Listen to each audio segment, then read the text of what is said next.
It's been 4 months since a Cobb County Sheriff's deputy was seen on camera putting a restrained inmate in a chokehold. Fox 5 team's Dana Fowle first broke the story and is keeping tabs on how this use of force investigation is progressing. Dana. It's one of those things we definitely keep checking on, and the Cobb County Sheriff's Office keeps saying it's investigating. And we've asked since February for any status updates, and we get the same response.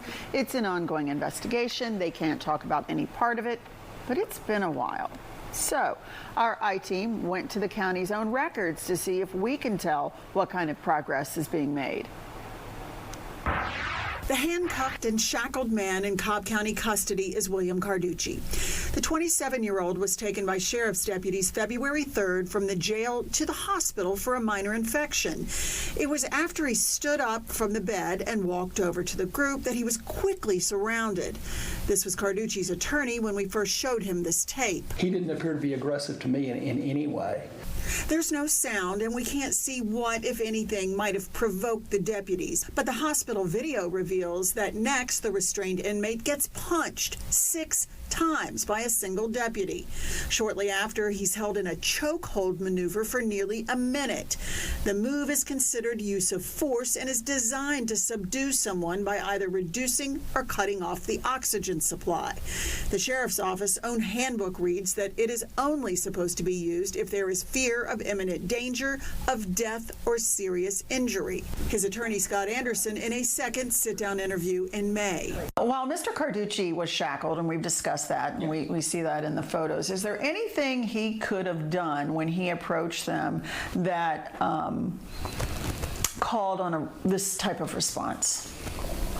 I cannot imagine. No, I cannot imagine. The Cobb County Sheriff's Office started looking into it almost immediately. This report filed the next day shows they began an investigation on a use of force incident involving 2 deputies in the room with the inmate, Deputy Sheriff Titer and Donald Farr.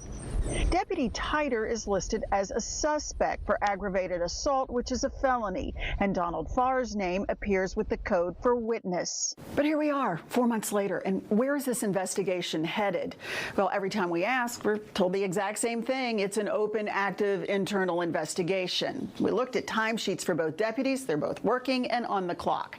Deputy Farr, we asked for any disciplinary actions against him going all the way back to January 2024. There's nothing there. But Deputy Titer, well, we've asked for the same records, and I got to tell you, they look different.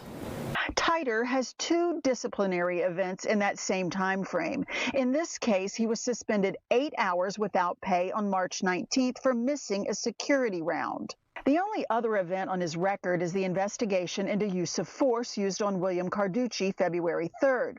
Again, a report was opened the next day, February 4th. The day after that, February 5th, an internal department memo shows Deputy Titer was placed on administrative leave with pay, pending the outcome of the investigation. His timesheet shows he was off with pay for 12 days, then back to work. And that's where the paper trail ends. There's no record of disciplinary action for the use of force investigation.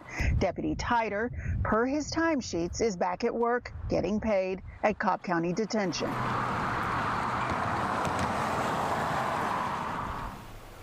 Okay, let's go back to that unrelated event where Deputy Titer was told in writing he would receive an 8-hour unpaid suspension for a security round at work. His punishment for that February event was doled out a mere 3 weeks later. Again, we've asked Cobb County for comment on the chokehold for months, and we are told still it's being investigated. Okay. So what do we know about Mr. Carducci now? Where is he? Yeah, I mean, that's still the person at the center of this, ultimately, right? Isn't? Well, Mr. Carducci is no longer at the detention center where Deputy Titer is working. He's been moved to a mental health facility. He's a diagnosed schizophrenic who was found to be incompetent by the court to stand trial. And let's go back, because he was arrested in 2022. It was a violent attack on his family, according to the charges. And soon after we began our investigation, he was then moved to a treatment center for mental health care. Now, in defense of the system, there's a backlog of getting people moved to a mental health facility. So he could have been up in the queue next. We don't know. Okay. So like we mentioned, it's been 4 months. You're still following it. No doubt you'll continue to do that. I think we pretty much ask about every Friday. Good to know. Yeah. We appreciate it. Thank you.